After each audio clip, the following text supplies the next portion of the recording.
Good morning or good evening, depending where you're tuning into us today. My name is Jennifer Turner. I'd like to welcome you to the Woodrow Wilson Center, a foreign policy think tank created by Congress in 1968 as a memorial to our 28th president.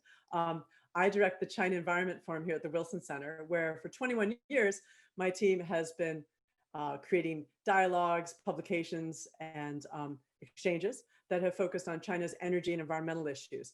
Increasingly, we have been diving into environmental issues in Asia writ large.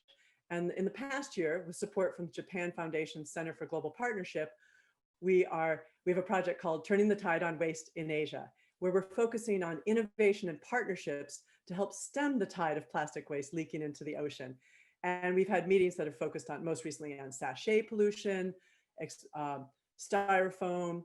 We've started to look into the pipeline of plastic from production to disposal. And today we're going to focus on a certain part of the plastic pipeline.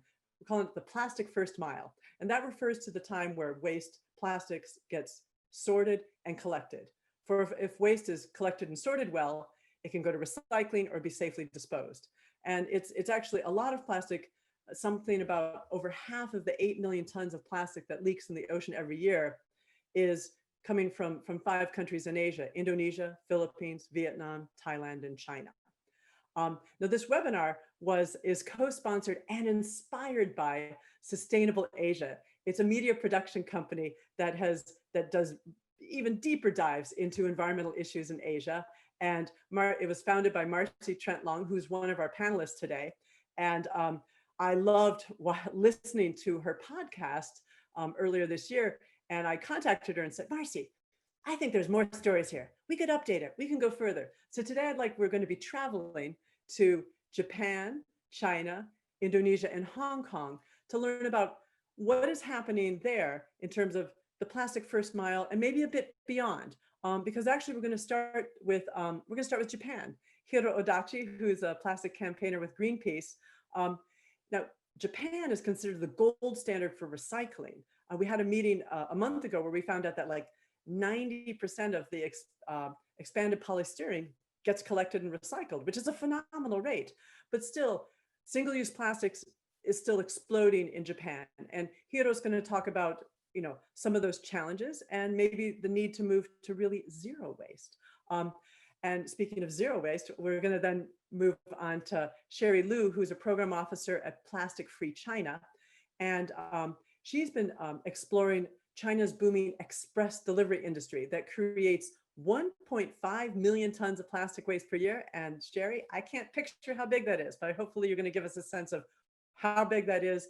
And you're going to be telling us stories about what government and corporations are doing to try to also kind of slow this down and maybe replace the packaging. Then we're going to scooch on over to Hong Kong with Marcy, and she's going to share the story there where there's actually a lack of government regulation and there's bare bone waste separation. And what they found is that she's going to tell a story about how this has kind of prompted a push for beverage companies themselves to take responsibility for the plastic waste they produce. And then rounding out our discussion today, we're going down to Indonesia. Tiza Mafari, who's the co-founder and executive director of the Indonesia Plastic Bag Diet Movement. It's a great name. Sorry, I stumbled over it. And she's going to share some stories about kind of like a 1-2 punch to deal with the plastic challenge in Indonesia.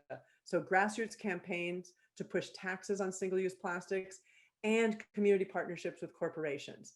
So I'm going to zip it here and invite Hiro to share his screen and start telling us a story about Japan.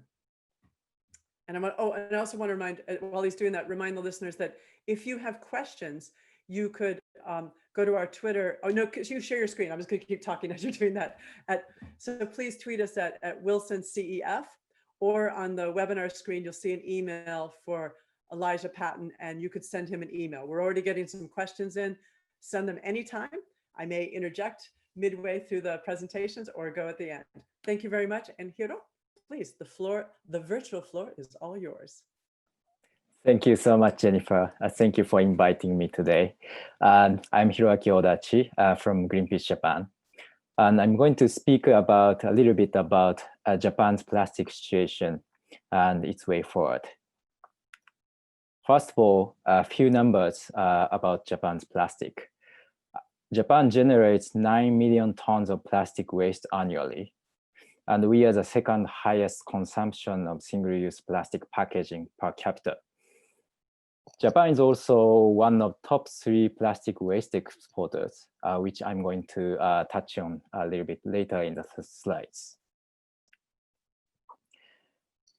And here I would like to introduce a small town in Western Japan called Kamikatsu town. What's they're famous for its first zero waste commitment as a Japanese municipal, which was made more than 15 years ago. And people often surprised to know that in this town, people segregate waste into 45 categories, and which is quite high, the highest possibly in Japan. And they have been working on their achieving their waste goal on many other things, such as they have almost 100% kitchen garbage composted at home. So also there's a small there's shop like a reuse shop, so people can go buy goods without packaging. But there's also limitation here on what the community can do. For example, most people still would need to go to the city to a conventional type of stores such as supermarkets for shopping. So when they go to supermarkets, of course, many things come with plastic packaging. So in terms of the reducing the volume of waste, plastic waste itself, it's still a challenge. So the change has to come from the entire nation, and also a huge responsibility on the business side. And I often get this kind of questions from people that Japan is doing well with recycling, right? And people, even in Tokyo, people are used to segregate waste, a few to several at least. And that's a very normal thing for Japanese people to do. So those collected wastes, people tend to imagine they are being recycled perfectly. So what's the reality here? So this is a plastic recycling rate for all the plastic, not only for single use. And actually, most of the collected plastic wastes in Japan are being incinerated, and simply incineration 8%, and incineration with energy recovery more than 50%. So in terms of material recycling, it's only 23%. And moreover, 2/5 of these material recycling are being exported to overseas. That means the material recycling being processed in Japan will be about 10%, which is even lower than 23. So so Japan is, as I said earlier, is one of the top plastic waste exporters. And it is not only Japan that's exporting plastic wastes. It's the same as the US, Canada, EU, those developed countries have been exporting plastic waste for recycling to other countries. Now, especially many Southeast Asian countries and countries like Turkey are the main importers. And Greenpeace did investigations in Malaysia, and we found out those wastes being exported from developed countries actually contains lots of dirty plastics. Those dirty plastics cannot be recycled or not at all recyclable from the first place. So those plastics end up in nature environment, burned on the streets like this, and they're contaminating the soil, water, and air. And also they are causing serious health issues in those local communities too. And these Japan wastes from Japan, which are clearly not recyclable. And because of this, Malaysian government last year and this year, they shipped back those some of those plastic wastes imported into the country to the exporters. Japan is one of the countries which was returned those plastic containers.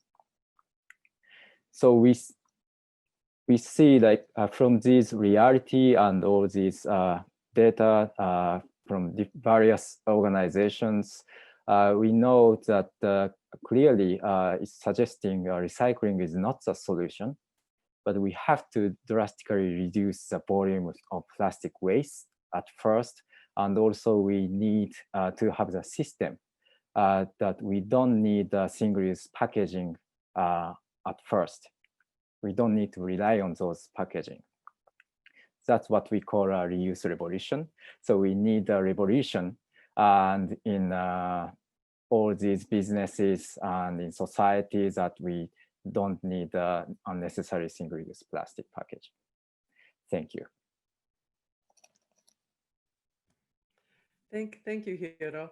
And I should tell the audience that I asked everyone to speak 8 minutes, which, you know, 8's a very lucky number in China, and he came under that threshold. And so we will be asking more questions. I guess I do have to ask, you said that Japan was number 2 on single-use plastic. So who's number 1? The US. Okay. Yeah. Per capita. Right? Per capita, okay. yes. Okay, just want to make sure we put it all out there. All right, so thank you so much. We'll get you some more questions at the end because you've raised many. And so speaking of zero waste plastics, Sherry, do you want to share your screen? Because the name of your organization is Plastic Free China. Yeah.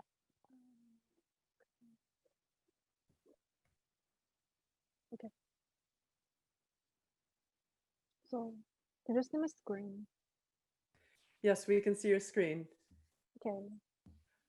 Hi everyone, I'm Sherry Lu. I'm project officer of Plastic Free China. So our organization and I recently work on promoting courier packaging reduction, and we also work on plastic waste management in food delivery industry. So, and we also concerned about the issues of biodegradable plastic and other plastic policies.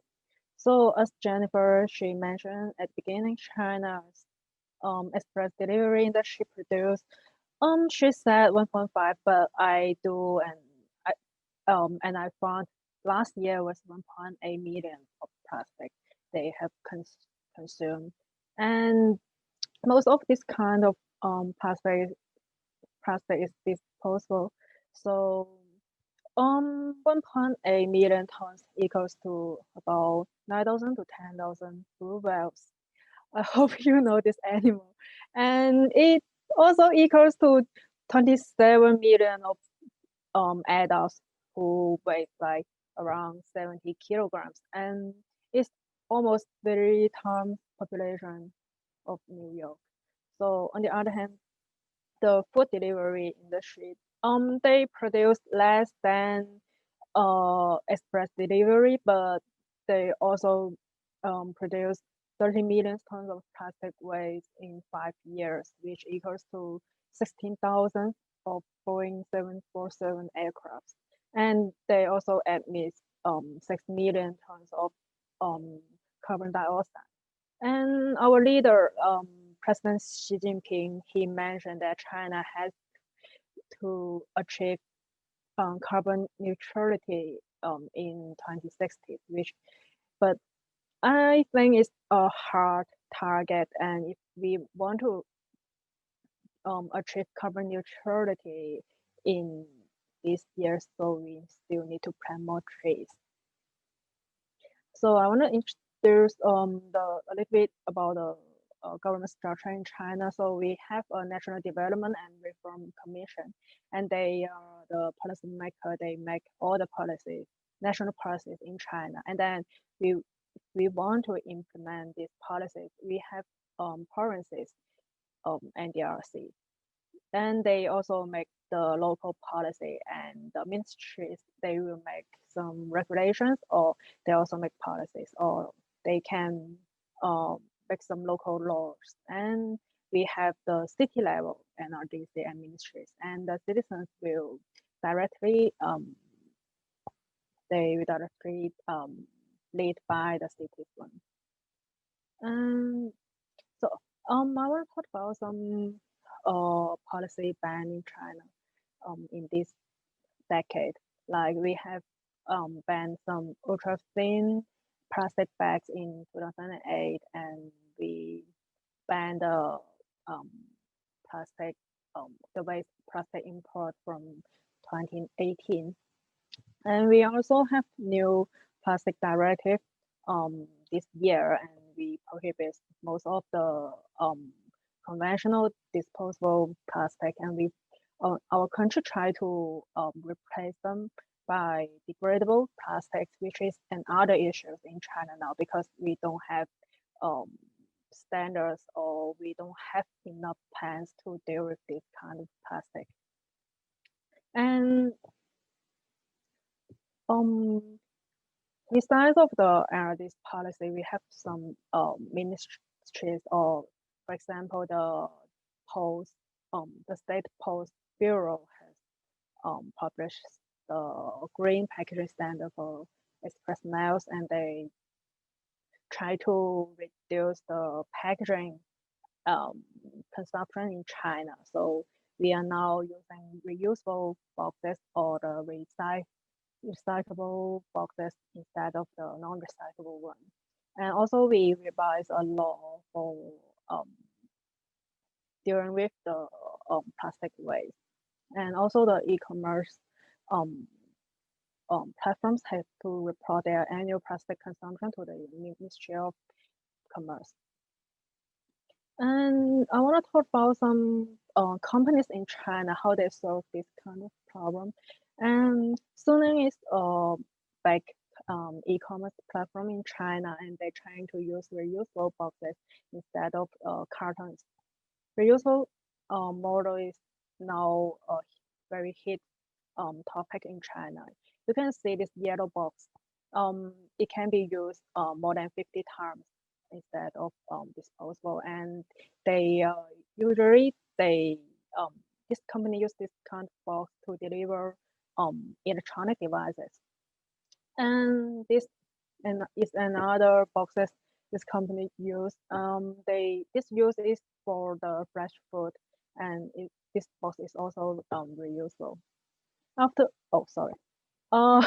Sorry, I make this photo.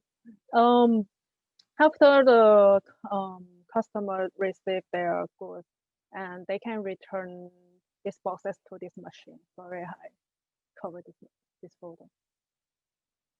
And in food delivery industry, and some company, they are using reusable food containers well. Like you can see this photo, this guy is putting the food in these boxes, and after this customer use these boxes, they can return to this box, and all these reusable containers will be washed and used again. And also the recycle is another method to deal with the plastic waste, and the companies in the express delivery companies, they are doing the recycling because the policy asks them to do it. And the box on the left, they have to print a slogan here, and they tell the customer that the carton is recyclable and they have to protect the environment. And on the right, this green boxes is for the customer to return these cartons. And also, but in the recycling in food delivery industry is I think it's worse than the express delivery industry, because we don't have much laws or regulations or policies on this kind of recycling, because all these plastic bowls or plastic cups, after they use, they are contaminated, so it's hard to get recycled because the cost is costly, so no one's going to recycle it. But the platforms are still required to report the annual plastic consumption. But I think it's from this year, so we still have a month. So I haven't seen any state. I haven't seen any data on that. And because I mentioned we in China, some local government can make their policy. So in Shanghai, they have this kind of waste category, and they have like recyclable household food waste, hazardous waste, residue waste, and the waste category in Shanghai is a little bit different from other cities. So in Beijing, they don't have residue waste, and they have other waste. And in Shenzhen, you can see this photo, and they make the category a little bit different. Like they have they have different standard of category. So, and we also don't have a national standard of this kind of logos. So just based on the local government, how they implement the policy from the central government is really up to them. And if we travel to Shanghai, we don't know how Shanghai do on the category. So if we do something wrong, we probably receive a fine, probably 200 yuan. So there's some challenges in China. So the residents have to throw their waste in a specific time period, and this is probably not convenient for most people. And the government they have to do the promotion or the education, but sometimes people just won't listen to them. And the punishment is a little bit hard because they have to ask more volunteers to help the government to find who is doing wrong and who should be punished. And I think it's a little bit hard to become a habit, because in Guangzhou we have been doing this category for more than 10 years, but we're still in chaos. So, and we still have some biodegradable plastic issues because we don't have the waste plan to deal with this kind of plastic. And in most cities like Shanghai and Shenzhen, they are trying to ban landfilling, and they just build more incineration. Like in Shanghai, they built two more incineration and 3 household food waste treatment plants just for the probably they just for compost plants, but I don't know if they just burn everything. So that could be a challenge. Thank you. Thanks so much, Sherry. So I'm already seeing some kind of parallels, in some of the challenges between, Japan and China. But ask a quick question for you two. So Sherry, you said that it's really hard to get the education out for the people to actually kind of to sort their waste, in part because it looks like there's a lot of experiments happening in China as well. And Yeah. And no, so I mean the cities, they have different standards and they have different category ways. And I know how Guangzhou do, but I don't know how Beijing or Shanghai do if I don't do the research. And mostly this kind of category, we just copy from Japan. And we just learn how they do. And then we just copy their way from China to China. So Hiro, in Japan, I mean, you gave that great example of the community that is like the 100% zero waste community. But and in Japan, people do sort waste, and a lot of the recyclable waste does get recycled, though, right? Yes. Yes. No. Okay. So that's Sorry, I asked 3 tricky. questions. So in the slides I showed in the graph, there's a 56% thermal energy recovery. And that actually used to be called in Japan thermal recycling. So that doesn't exist in English language. But it used to be, the government doesn't call it anymore as thermal recycling. But that incineration with energy recovery used to be counted as part of our recycling rate. So together with material recycling, chemical recycling, and thermal recycling, we used to have more than 80% of our recycling rate. So those collected wastes, many of them actually going to be incinerated. That's the situation now. Okay, but if collected, I mean, when we think of like ocean plastic leakage, at least that prevents it from leaking. But then you've already mentioned, and Sherry did too, that still, it does create other environmental problems like CO2 emissions. And also, you know, litter can still flutter off from landfills.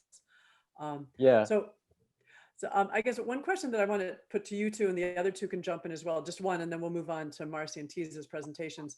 But again, it seems like education seems to be really critical, and not that it's always the consumer's fault, but what is there, like in Japan, China, Hong Kong, and Indonesia, and I know, well, you may be, I mean, Tiza, I know is probably gonna talk about this. What do you think is really critical in terms of educating the public on what to do on the plastic first mile?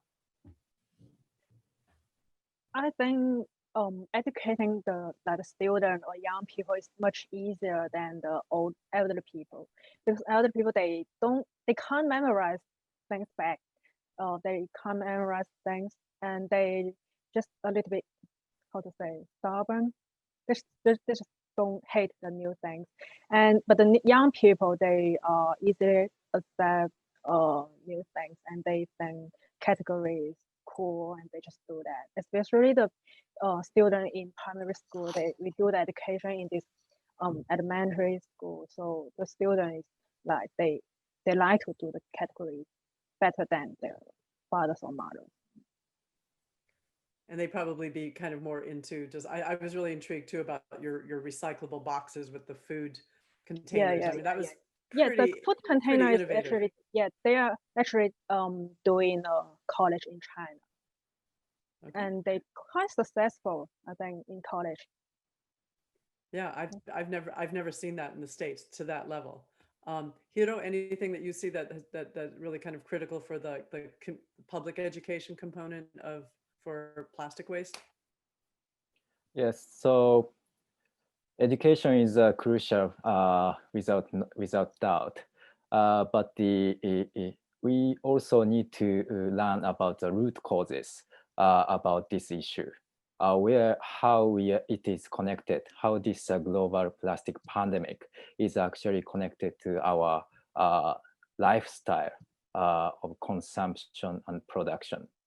So without learning those, and there isn't going to be a clear understanding about the solution as well. And of course, the movie Story of Plastic, which Tiza is in. So that kind of movie is a really great education material that Greenpeace Japan decided to put subtitles on it, and are now being screened in Japan for a few months now, and having great responses. So this kind of really good education needed, definitely. That's cool. So Tiza, you're popular in Japan as well. So Marcy, Tiza, do you want to jump in with any quick comment or about the education piece, or if it's stealing the thunder of your presentation, you can just hold it for now. Tiza? I could jump in for a minute, but I think everything agreed with what Sherry and Hideko said, but I think also people need to imagine what a more ideal world looks like. It has to be something that seems to be within reach. And that's the benefit of having the reuse models, those, the boxes that Sherry showed, where it's very visible how, oh, okay, this could work and there's no single-use plastic involved. And similarly, across across different countries now, reusable, refillable models are making a comeback. I say making a comeback because it's not actually an innovation. It's what we used to do back in the old days, actually not so long ago. So once we bring that back, but also spark a little bit of imagination in the public perspective that that is a cool way to go, I think that would move things forward. Thank you. And Marcy, do you want to make a quick comment? And then you could just slide on into Yeah. your Oh, and slide presentation. on today. Yeah, Just a really quick one, because we looked at a couple of different countries. So there's Hong Kong and a comment on Taiwan, and Taiwan learned everything from Japan as well. But where you actually put the recycling into the national curriculum. So in Taiwan, where the students clean the classrooms and they actually learn in kindergarten how to wash out their recycling, how to actually properly do the recycling.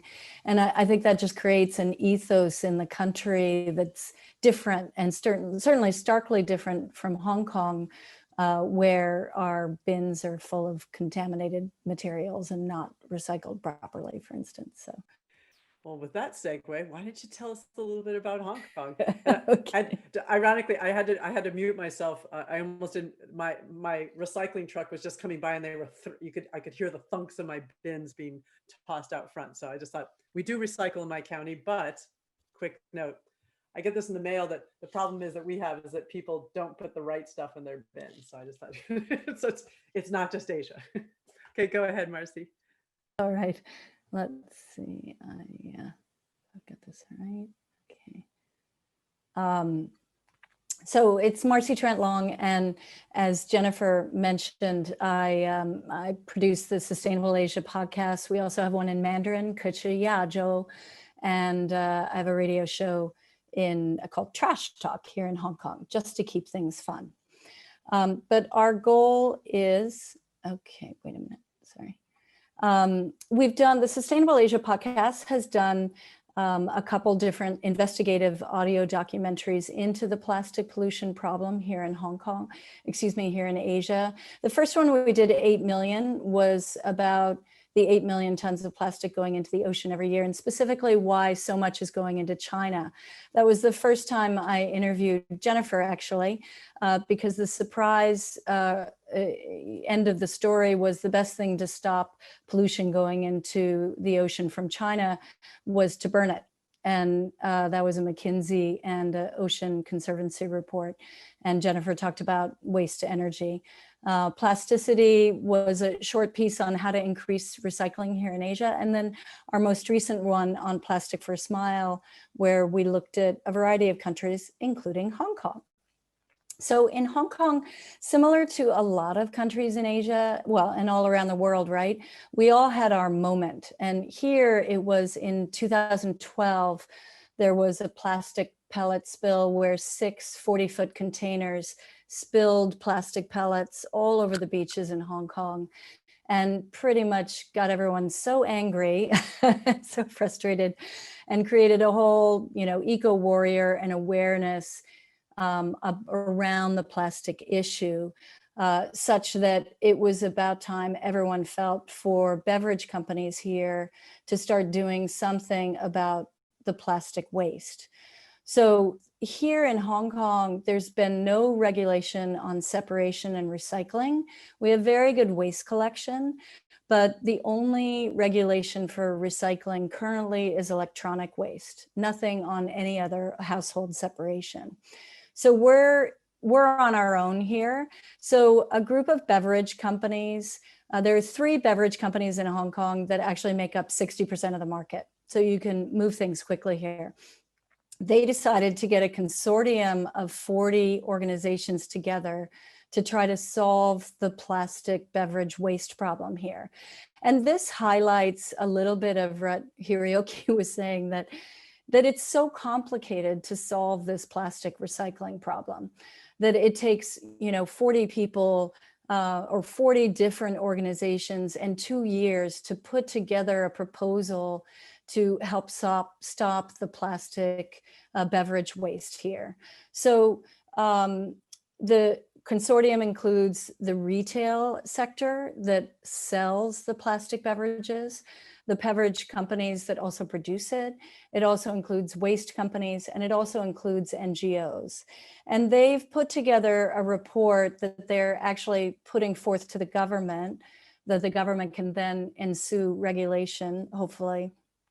And the report basically showed that 5 million units of PET plastic bottles were going into the landfill every day here in Hong Kong, which is embarrassing for such a developed country. Our big issue here in Hong Kong actually is collection. Even though we have very good waste collection, as I mentioned, we don't have source separation. So you have the electronic waste going to the electronic waste facility. I have the cans going to the can plastic facility. We have we don't have a massive sorting facility, in part because, as you might also know, we have problems with space. So we can't ask a store to have a pile of plastic bottles in their corner because there just aren't that many. And we also have a lot of very small retail outlets on the side of the road. So this, once again, it points out how complicated it is to do the recycling, and that isn't it just much easier, which is what everybody promotes. And even Drink Without Waste will say the most important is to bring your water bottle. What their research came down to was that the best way here, in the absence of regulation, was to put a price on the plastic and to have the government put some kind of a minimum price for neighborhoods, for a deposit scheme, and also for the informal sector. We have sadly, the little old ladies in the small alleyways pushing around their recycling, and creating some kind of a minimum for value on that plastic in order to encourage everybody to recycle. It goes back to that point that Sherry was saying also, that we were just talking about, which is education. I mean, one would like to think that we have the motivation within to recycle and to do it, but that's not always the case if that education hasn't been in place. So we've found that the most important thing is to put some kind of value on it. So excuse this very complicated screen. To close out with the Drink Without Waste, that's now going to the government for a proposal. But again, 2 years, very complex, 40 members, lots of sweating. Another initiative that we have here in Hong Kong that's my favorite initiative is called Water for Free. So it's different groups around Hong Kong can sign up to this Water for Free organization, and we have a map. So if I'm walking around Hong Kong and I have my water bottle and the water bottle is empty, I can go to the map and find the nearest location that will, for free, refill my water bottle. We're lucky in Hong Kong because we do have potable water, but people still prefer a filter. But this, for me, is a really exciting and different way of looking at the problem, which is to say, let's just go back to reduce and make water available for everybody. So that's Hong Kong. So Marcy, so are those like water fountains, or are they like the little installed things where you just stick or just varies? Do you know what's cool is it could be a restaurant that is just, willing to let you come in and refill their water bottle. It also could be government fountains, but of course, because of COVID, those are all Yeah. turned off right now. Yeah. So hasn't helped. We've started to see it, like, I'm a big baseball fan, which is a bit of a heartbreaking year for me this year, of course, because, I mean, it's a small problem to have, but the National Stadium last year they installed all these stations, and at the beginning of the year, there was a free reusable bottle that they passed out. And I keep thinking, like, that's another example of where actually a company, I mean, the sports, Major League Baseball is itself starting to push kind of getting rid of plastic in their stadiums, which I was kind of intrigued with, because I thought of that because you said that it was actually these 3 Hong Kong companies that really were starting to drive this, right? Yeah, yeah, exactly. Yeah, we had a problem at the Rugby Sevens here, another big sporting event. They created these great reusable cups with a deposit. So then everyone took them home to bring it back the next day. And then they said, oh, no, you're not allowed to bring them back in. We said, oh, what? Anyway, so they ended up tossing them. Yeah. Too complicated. Well, we'll keep following up. I'll have questions for, like, you know, I'm curious about Japan's sports stadiums, but we're going to move on to TISA. But keep in mind, I'm curious to hear more examples of maybe the business world stepping forward at least a wee bit. TISA, why don't you tell us your stories, and then we could just open up for our Q&A free for all.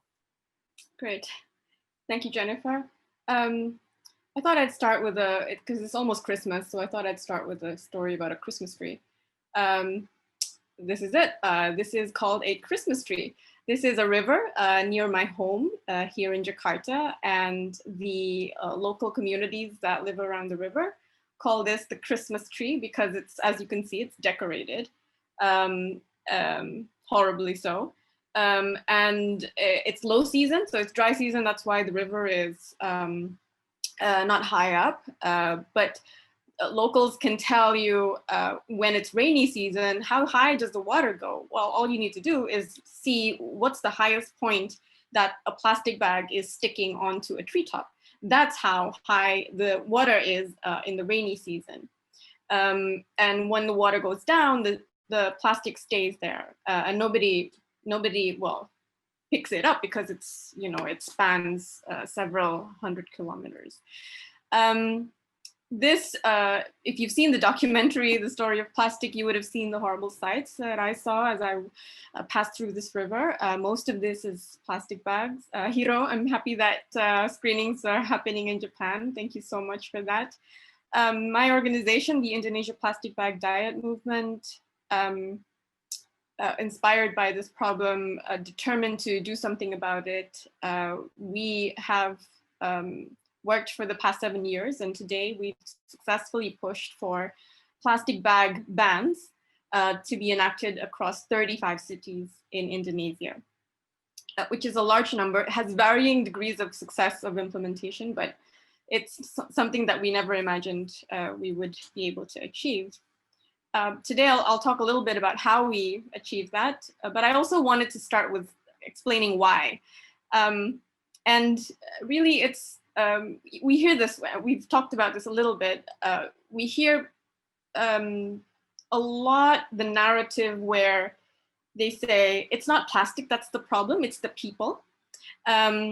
And people, you know, people need to recycle more, people need to be more mindful about what they purchase, people need to do cleanups every now and then. So that's one of the most common narratives around solutions to waste problems. And it bothers me how it points the responsibility solely to the consumer, right? In other words, to you and to me. We're asked to recycle, you know, even though the trash that we dutifully put into these recycling bins, actually very few of it ends up getting recycled, and actually worse, it gets shipped to another country. But we've grown up with the idea, I've grown up with the idea that single-use plastic is something of a necessity. It's something that you just take, right? Something that proliferated at some point out of a demand, out of a necessity for it, by consumers who were presumably upset about the way that they lived before single-use plastic was invented. But, you know, yet here we are today, you know, where according to Break Free from Plastic's recent brand audit, companies like Coca-Cola and Pepsi are among the top beach polluters across shorelines, you know, across the world. So I wanted to think about that for a minute, right? This is soda, this is fizzy soda drinks. Essentially, we're trashing the planet for the sake of trashing our bodies with carbonated calories. Do we need it? You know, absolutely not. But I'm sure companies are saying there's a demand for it. But is there really demand for it because in reality, consumer choice is often shaped by external forces. So in this case, marketing, corporate marketing, is a primary driver of consumer choice.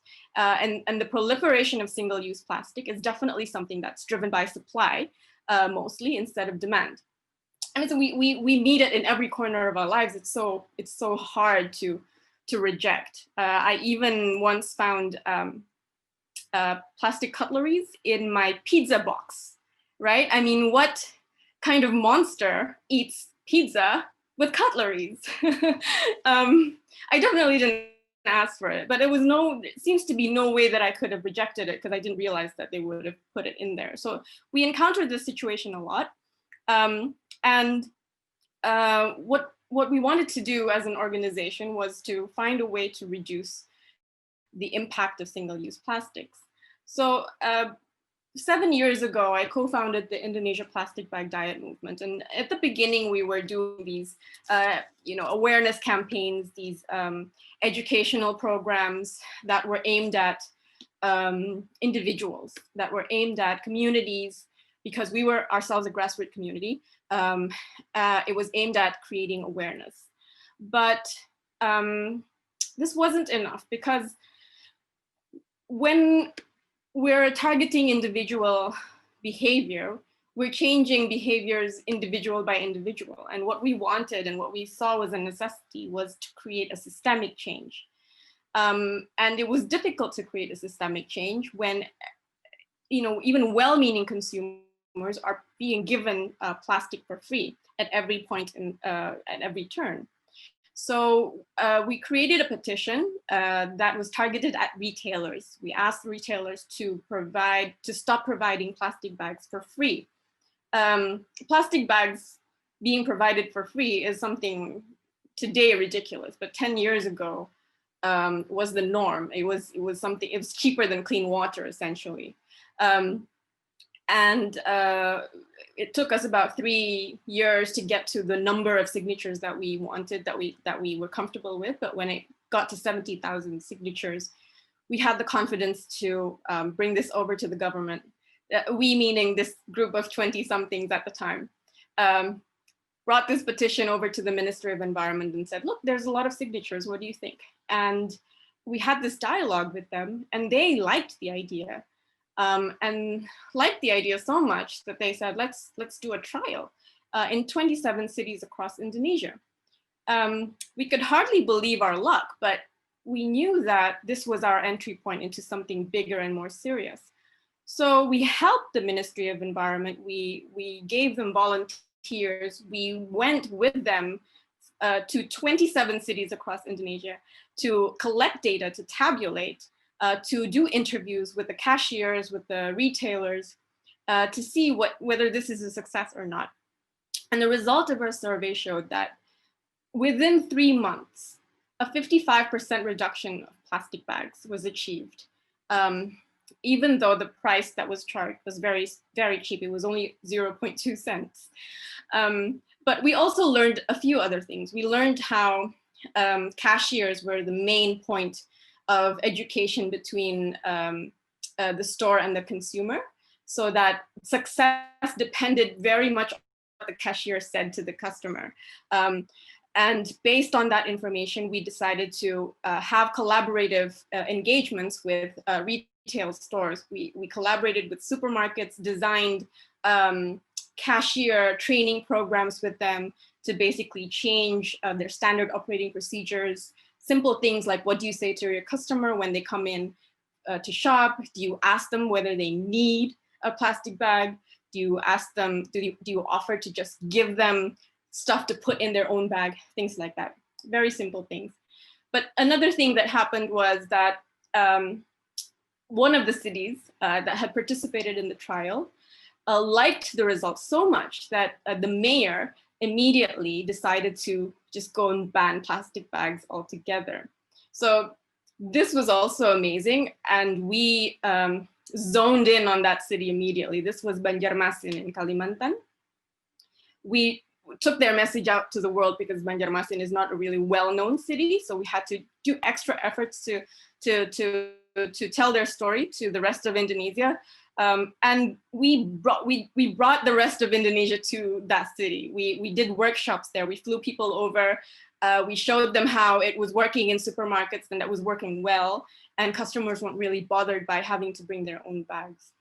So then we started seeing these changes. Then we started having other city governments talk to us and say, this is an interesting model. Can you help us figure out how to do this in our own city?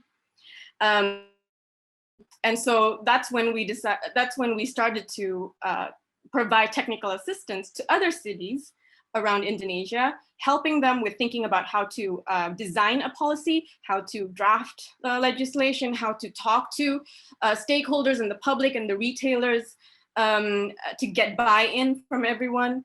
And some of the major cities that we worked with, one by one, started to legislate. And the last one was Jakarta, where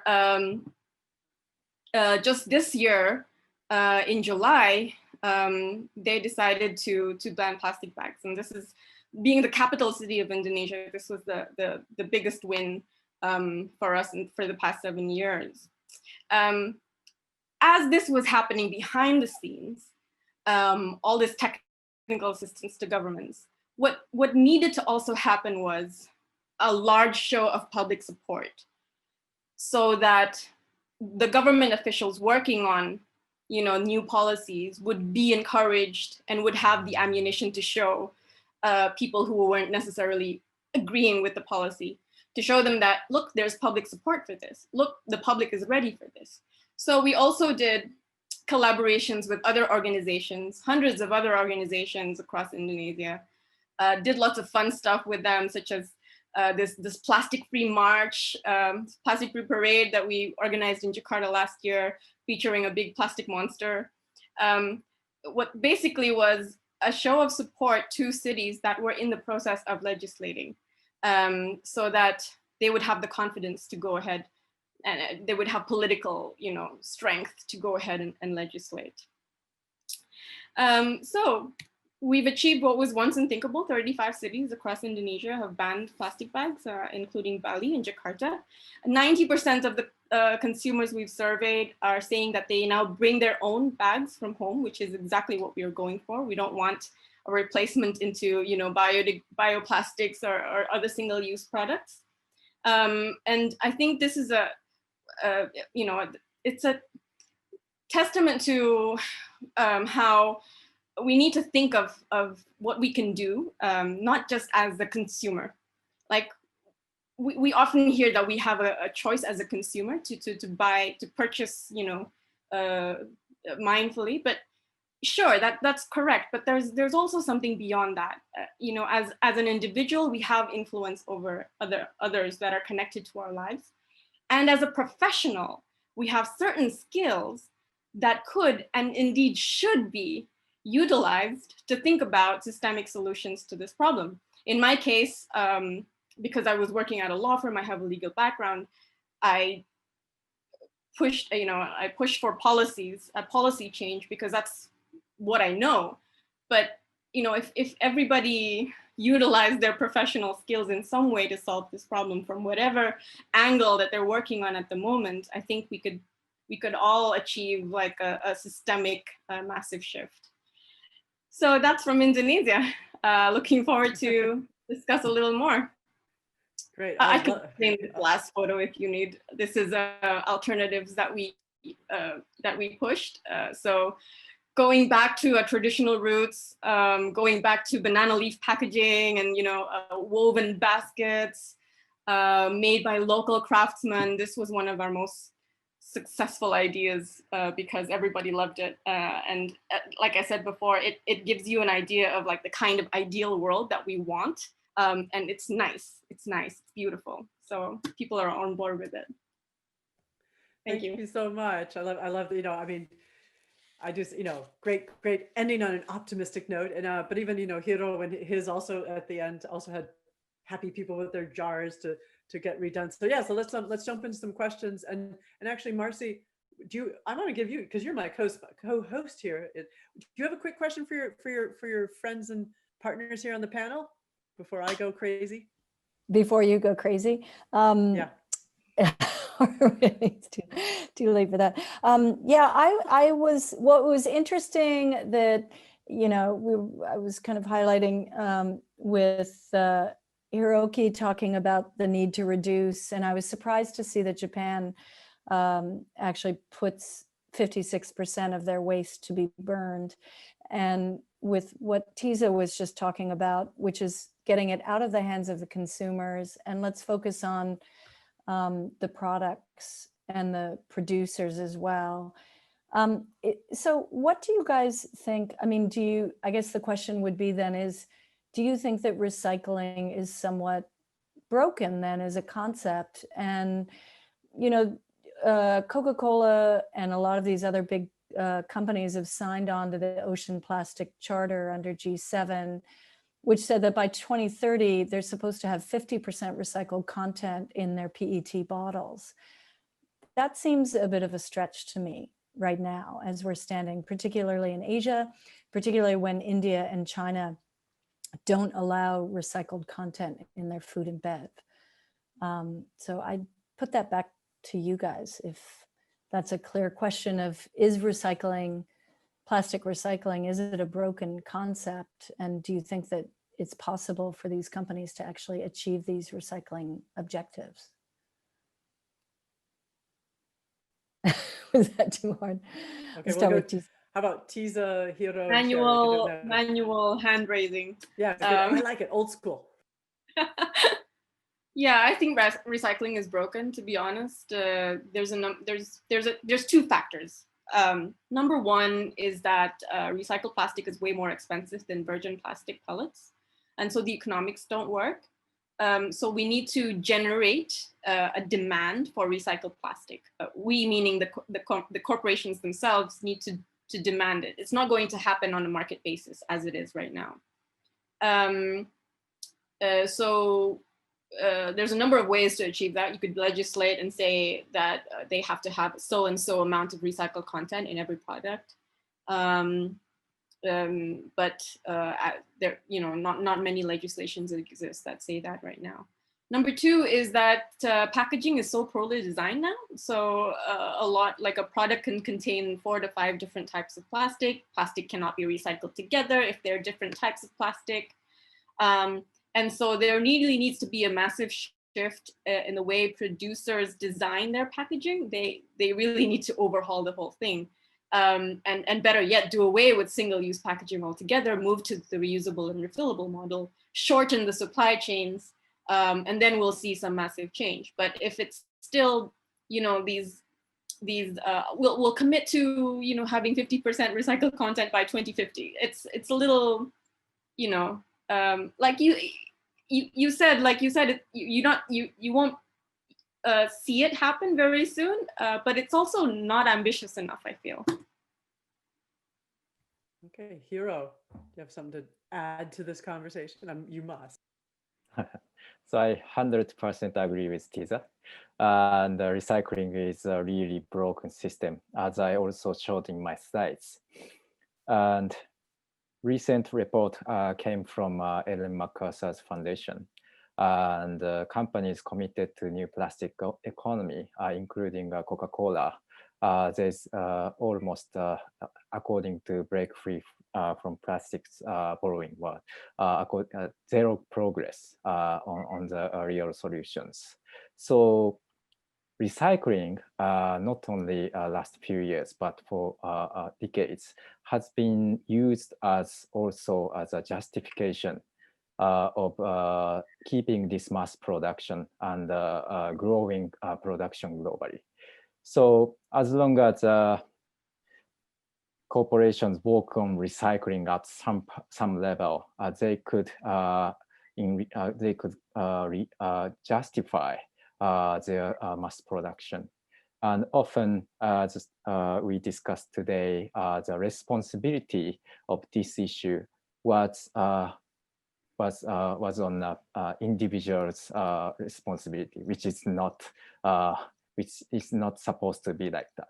So this recycling system broken, and also whole narrative around that is really problematic. But the real root causes is this the business model has to change. So for beverage corporations, any kinds of big corporations need to really rethink about how they deliver their drinks outside the PET bottles, how they need to really scale up refill alternative model.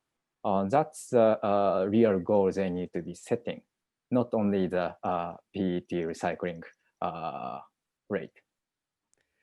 Hiro, real quick before Sherry answers Marcy's question, got to intervene here. In Japan, I mean, what's happening in terms of the government? Are they legislating? Like, Tiza talked about, how they got a bag deposit and talked about bans, and then Sherry also mentioned bans. What about Japan? Is there a top-down push as well for enhanced producer responsibility with their plastics? Yes, so the government made a plastic strategy last year. And one of the main things they implemented this summer was charging on plastic bags, finally. Not banning, but charging a small amount. So that was kind of considered as a symbolic thing the government is doing. And the media was mostly positive about it. So there have been those movements, but really we need to see more. Plastic bag is only a couple percentage of the total plastic waste in Japan, but we have more than 40% packaging waste, which mostly single use. Those big amount of 40% have to be really regulated very, very soon. Okay, great. Sorry, so Sherry, you had that question from Marcy about from where you're sitting in China, is recycling broken? And I think that's a really tricky question for China right now. Yeah, I think I agree with Tiza and Hiro because it's hard to push the company to do the recycling if there's no benefits. And China is like recent years, some cities they're trying to implement EPR system, but none of them success because the economy is much more important now. So the recycling we rely on the municipal so the municipal do the recycling is, I think, is somewhat be better than the companies, because companies, they just want to earn money and they are hard to do the recycling without any benefit. Okay, and let's see. I've gotten a couple. Well, I have to toss in. There's a question and a comment from Lori Krieger from USAID's Clean Cities Blue Ocean. First of all, she wants me to say that Tiza, I applaud your organization's approach to work on structural changes rather than focusing on individual behavior change, which I think is also kind of true for both Sherry, all of your organizations are not just looking at just the individual. And her question was kind of a statement question. Ultimately, plastic is made from petroleum products. Would the speakers please address how they are addressing the role of petroleum producers? So even going further up the supply chain of plastics, I guess. Education is always focused on segregation of waste. What about advocacy to demand reuse and materials engineering for compostable packaging materials? You guys touched on this a little bit, but maybe can you dive a little deeper in terms of, I mean, and I think Hiro, you even said it's not necessarily, it's been framed as like it's a demand side problem, but maybe it's more of a supply side problem. The plastic keeps the flow in. Someone want to jump in with kind of the comment about going further up the supply chain, or how we do that?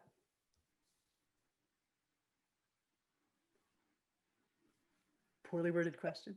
I could say something. So I mentioned it a little bit when I said virgin plastic is way cheaper than recycled plastic pellets. And that's because oil is cheap. The oil that goes into refineries, that goes into petrochemicals, that goes into plastic pellets is abundant. And actually, plastics is the future of oil. They're hedging their bets on plastic now that much of the world is transitioning towards electric vehicles and less fossil fuels. And so and you often hear this circular economy, right? Circular economy is where we reuse resources, natural resources, and into our production lines, and everything gets recycled infinitely. If the circular economy is done right, what we should be seeing is less virgin plastic production and less fossil fuel production. That's what we should be seeing. Unfortunately, today, the circular economy concept there's an effort to hijack that concept and add in elements like incineration, waste to energy, which if that becomes the dominant narrative, then what we'll be seeing is that oil keeps getting produced, virgin plastic keeps getting produced, because people see that as something that's burnable at the end of the line, and can be turned into chemicals and electricity. That's what we don't want. This is very much tied to the climate crisis. And if we're to solve the plastic crisis and the climate crisis at the same time, we absolutely do need to strike at the root of it all, which is fossil fuels. Okay, thank you for that. I guess, yeah. I guess, well, one thing that kind of returning a little bit to the plastic first mile concept was that, and you guys have touched on a little bit, but the economics. I mean, you said, okay, you just said now that virgin plastic is cheaper, and there aren't really incentives there to fix the recycling. But kind of going back to I'm thinking, Sherry, in terms of like you gave the example of how there are these reusable containers, either they're for the delivery or the food. But I've heard stories though in China that it's really hard for the companies to make this profitable, because food delivery and express delivery, their profit margins are actually pretty skinny. Do you have any thoughts about what could be, is the systems that you showed with the yellow boxes and the food recyclables, is that something that can really be scaled up in China?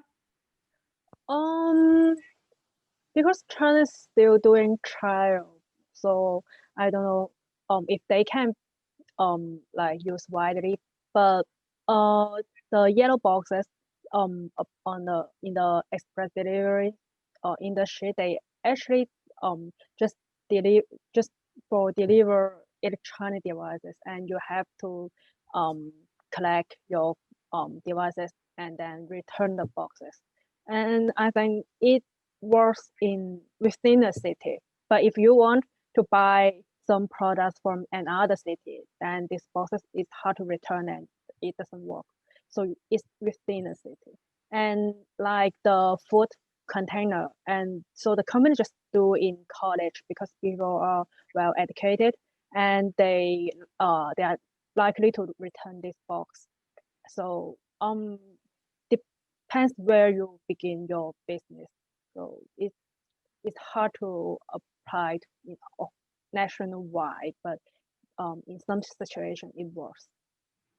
Yeah, I mean, I just think of like, and this is true in all of your cities, is that, you have, I think of Hong Kong, skyscrapers, how high with all the resident, I mean, the convenience factor as well. I mean, it's true, we have food delivered because we want it to be convenient.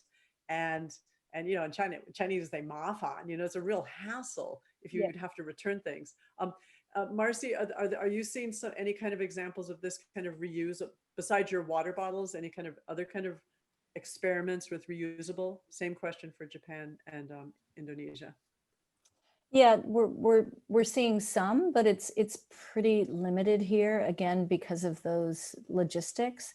There's certainly a desire here. So I think most people, what they've gone to, well, there's one, of course, is most companies have agreed not to send the plastic forks and knives, et cetera, anymore. So I think that's pretty much a given. But COVID has been certainly a step backward for us in terms of any kind of managing the plastic and managing, we were moving towards, you could actually go and get your coffee cup with no lid. And, as Tiza had mentioned, that training of the cashiers, that mentality was definitely seeping in, and it really stopped during COVID. I mean, there was a point in which we weren't even allowed to bring our reusable coffee mugs into Starbucks. I think it was a global policy. And they said, nope, not until they changed it in California or, in the US will we change it here. So it's kind of been halted in the last year, even though we've been moving forward. And the best thing that we're doing now is just moving away from plastic to more paper type products for the food delivery. How about in Japan? Are you guys any kind of innovations or experiments happening to get away from plastics and, let's say, the food delivery or express system? Yes, we're seeing some initiatives flowing, and not from the food delivery sector, but for example, a reuse cup solution and a partnership with cafes.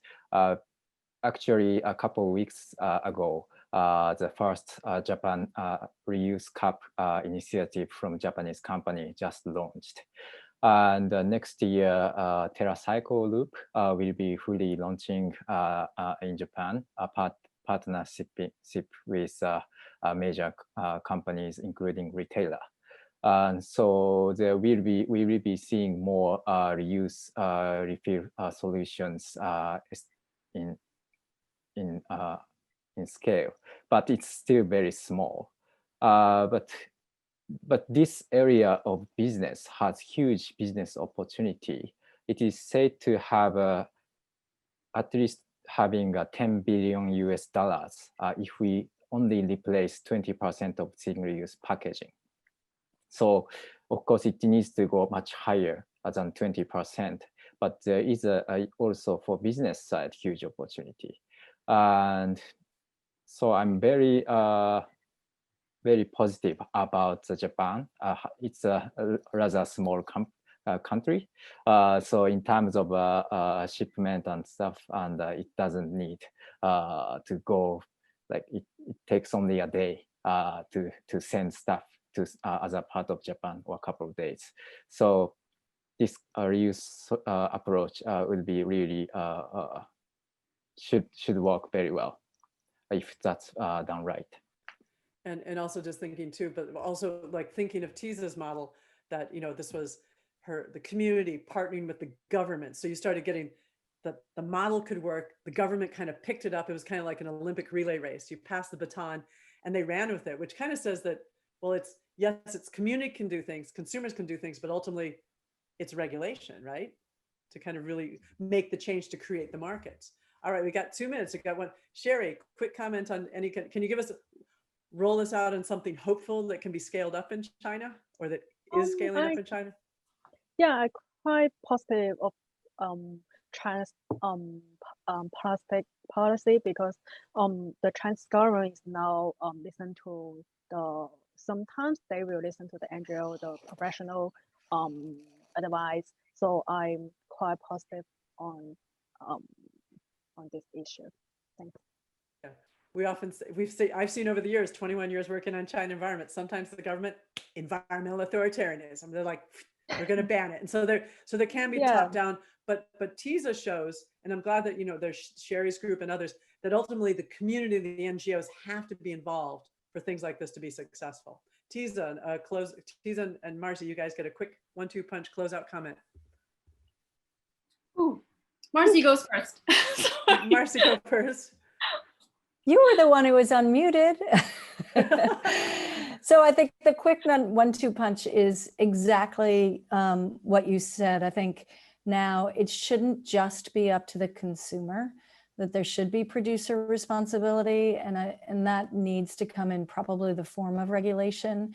But the second one is that that education and motivation side by side are really, really important to solve the problem, because inherently, I think Asians are, you know, historically, they don't want this disposable plastic, and it just kind of, the convenience lifestyle came upon them, and I think they want to finish it off.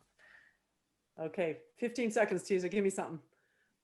Yeah, I'd like to highlight local solutions. I think this cannot be stated enough. Especially, we found that it carries with it an emotional quality to it as well when we're promoting packaging that is traditional, that is made by local craftsmen, that is made from locally sourced, you know, natural fibers. It's completely biodegradable, also completely reusable. Also, it was made by somebody real, not in a factory. That ultimately is, you know, I think that should be scalable. I think it should be something that online stores can use when shipping their goods to faraway places. I think there's a huge potential there that we should explore. Okay, well, good. I want to thank all of you for your great comments and stories that you shared with us today. Thank the audience for tuning in, and of course, Japan Foundation Center for Global Partnership for supporting us, my AV guys and my research assistants in the background, getting our voices out there. Thank you very much, everyone. And we're going to be doing more of these meetings in the new year, 2021. And hopefully you all tune into that. Thank you again for everyone coming to join us today. Have a good day. Bye-bye. Thank you. Bye.